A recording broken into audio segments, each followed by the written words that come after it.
Hello, I'm Emily Rhodes, and today I'm going to be talking to you about this book, Northern Lights by Philip Pullman, which is book one in his magnificent His Dark Materials trilogy.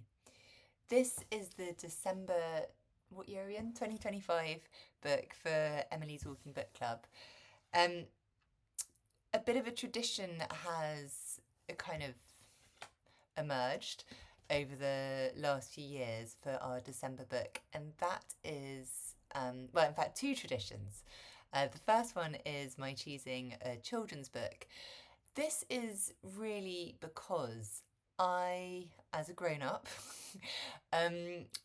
truly, deeply believe in the importance of children's literature. For children, yes, but also for adults. I think coming back to these books, which really did shape us as people, so many people can really point to their experience of reading as a child in particular books as instrumental in making who they are today. God, this is going to kind of feed into what I'm going to talk about later.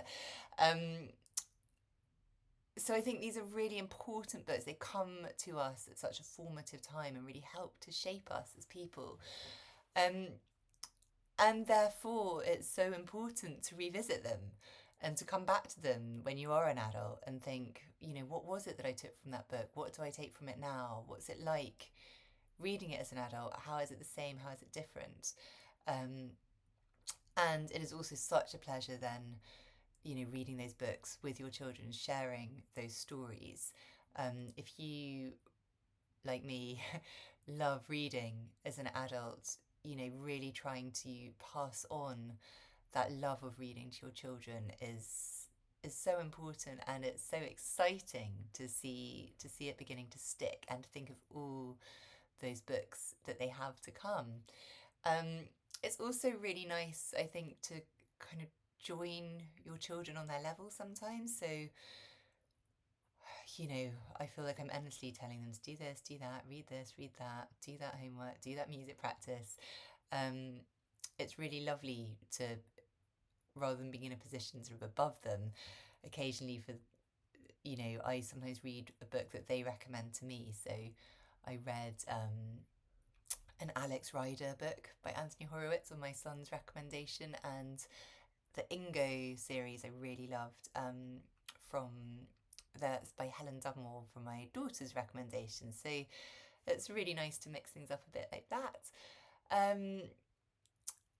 And I do just think that treat of entering this world of more imagination that is childhood is really something to embrace. And Christmas perhaps is a particularly good time to do this. It's a time when it's dark outside, it's slightly magical. You've got a bit of a break. Hopefully you're not working too hard over Christmas.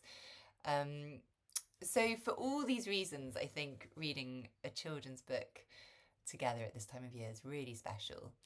The other tradition, which is that for our walks, so as you will have heard, Emily's Walking Book Club, as well as these YouTube videos and my weekly newsletter on Substack, we do actually meet IRL, both on Hampstead Heath and in Regent's Park. And for our December ones, we have a seasonal book swap, which is very nice, and an idea that I would really recommend for anyone to do at this time of year.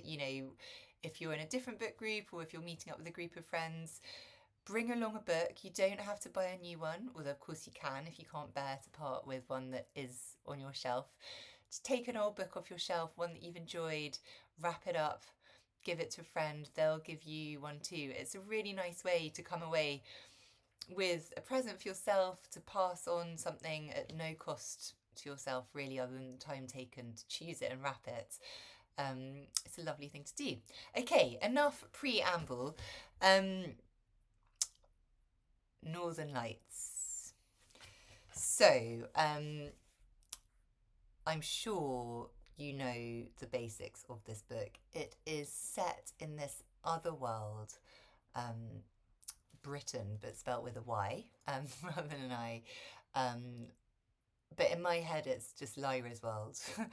And it's it is a world where humans have demons, these little animals, or as when we watched the TV adaptation, the BBC adaptation, which is absolutely brilliant, and I highly recommend it.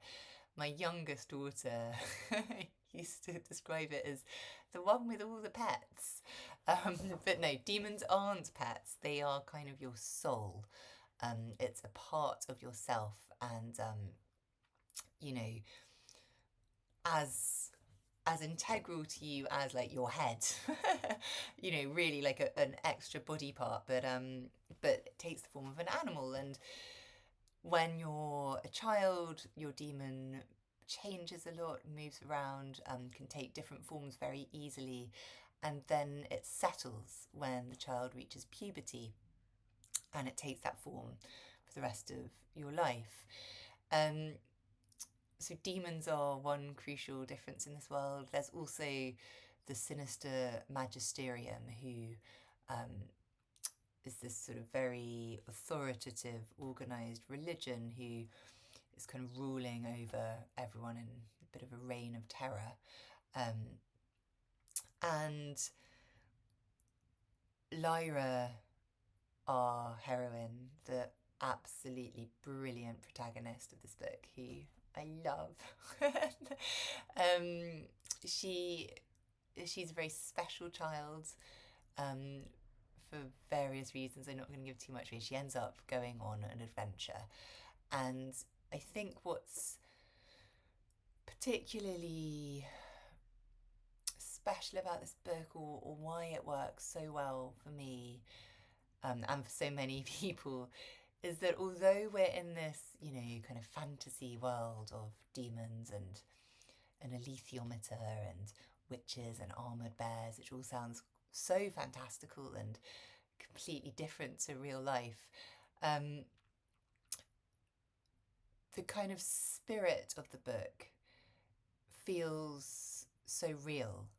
It's as though Pullman has come up with all these things, these ideas, these objects of, you know, whatever they are. The alethiometer is quite a good example, and or demons, and is using them to write about these truths of human experience, just kind of materializing them in a different form. So rather than writing about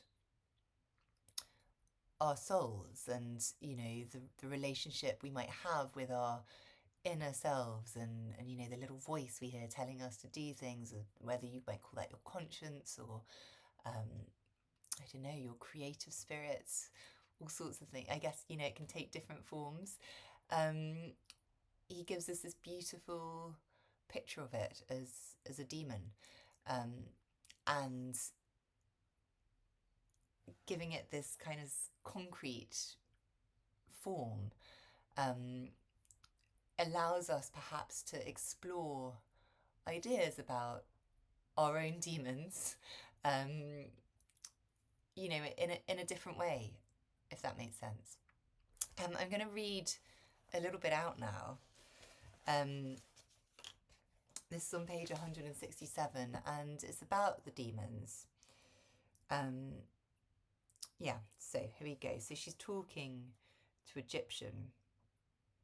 Lyra is talking to Egyptian, and she says, "Why do demons have to settle?" So that's the process of just becoming one, taking one form and staying like that forever, which happens at puberty. "Why do demons have to settle?" Lyra said. "I want Pantalaimon, that's the name of her demon, to be able to change forever. So does he." "Ah, they always have settled, and they always will. That's part of growing up. There'll come a time when you'll be tired of his changing about, and you'll want a settled kind of form for him." "I never will." "Oh, you will.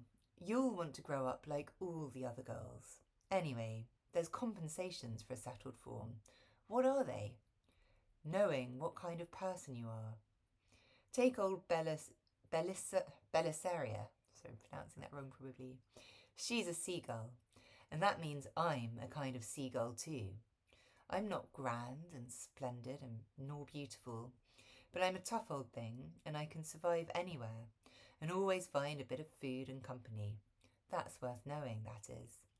And when your demon settles, you'll know the sort of person you are. But suppose your demon settles in a shape you don't like. Well, then you're discontented, ain't you? There's plenty of folk as would like to have a lion as a demon, and they end up with a poodle. Until they learn to be satisfied with what they are, they're going to be fretful about it. Waste of feeling, that is. But it didn't seem to Lyra that she would ever grow up. So I read that bit out because I think it's such a great way of using demons to talk about an aspect of growing up. You know, it is, you know, what is puberty? I mean, obviously there's the kind of biological thing that's going on, and there's some kind of loss of innocence, maybe they're in a sexual awakening. But I think it is also a time of realising who you are, you know, who your real self is, you know, who are you? You know, what's at your core? You know, are you a seagull or a lion or a poodle? And the importance of being at peace with this is so crucial. This terrible thing that your demon could manifest in this form that you don't like, that you sort of fight against. You know, I think that's such a crucial thing in what it is to be human. This, you know, actually being happy with who you are, or able to accept it, rather than trying to change something about yourself that can't change because it has settled.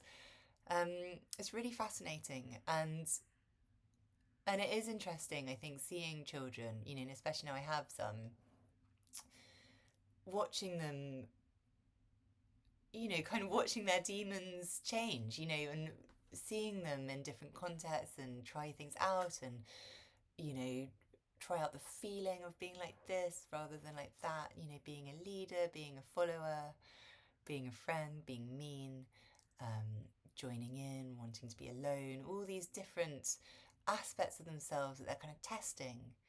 And then this exciting change coming where, you know, they will take a more settled form, they will become more fully themselves. And I feel so, you know, one of the great pleasures in having children is watching them kind of find themselves, finding that core of themselves, which, you know, when you look back from adulthood, you sort of see that maybe in yourself as what's it called? Is it teleological? Is that what I mean? When you sort of start at the end and look backwards, and you can sort of see where it's come from.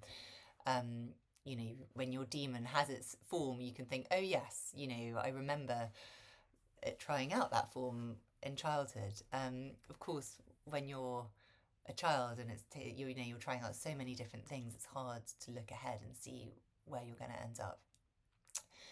Anyway, there's been a bit of a ramble.